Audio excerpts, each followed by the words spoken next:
మరి కిడ్నీలో రాళ్ళు వచ్చాక వాటిని తీసే ప్రాసెస్ ఏమేమి ఉంటది? యాహ్!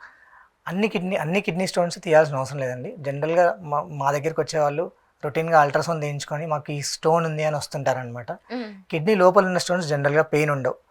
చిన్న చిన్న స్టోన్స్ కానీ కిడ్నీ లోపల చిన్న స్టోన్స్ ఏమైనా ఉన్నా పెయిన్ ఉండవు. కిడ్నీ లోపల స్టోన్ ఉండి పెయిన్ ఉండాలంటే చాలా పెద్ద సైజులో ఉండాలి. లేదా పెయిన్ రావడానికి ఇంకో రీజన్ ఏంటంటే ఆ యూరిన్ పైప్ యురేటర్ అంటాము.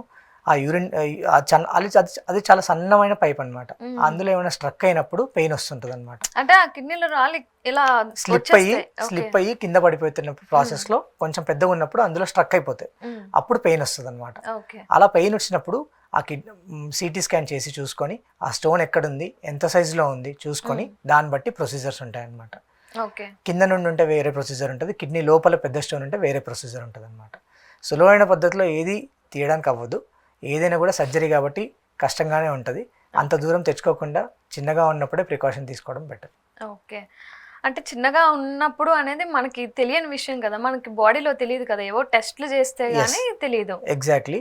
కిడ్నీ స్టోన్స్ 85 to 90% మనంతలో మనం తెచ్చుకునే ఉంటుంది. ఓన్లీ 5 to 10% జెనెటిక్ కాజెస్, అంటే జన్యుపరమైన ప్రాబ్లమ్స్ వల్ల వస్తుంటాయి అన్నమాట. ఆ జన్యుపరమైన ప్రాబ్లమ్స్ వచ్చినప్పుడు మనం అవి ఆపలేము, ఏమి చేయలేము. కానీ 85 to 90% మనం కొని తెచ్చుకునే ఉంటుంది. అంటే ఇన్ఫెక్షన్స్ ఊరికే రావడము, లేదా ఊరికే డిహైడ్రేట్ అవ్వడము, లేదా ఆల్రెడీ చిన్న స్టోన్ ఉన్న దాన్ని నెగ్లెక్ట్ చేసి దాన్ని పెద్దదిగా చేసుకోవడము, డాక్టర్ని సంప్రదించకుండా లేదా ప్రికాషన్ తీసుకోకుండా దాన్ని పెద్దదిగా చేసుకోవడం వల్ల ఇంత సివియర్ స్టేజ్కి ల్యాండ్ అవుతుంటారు అనమాట.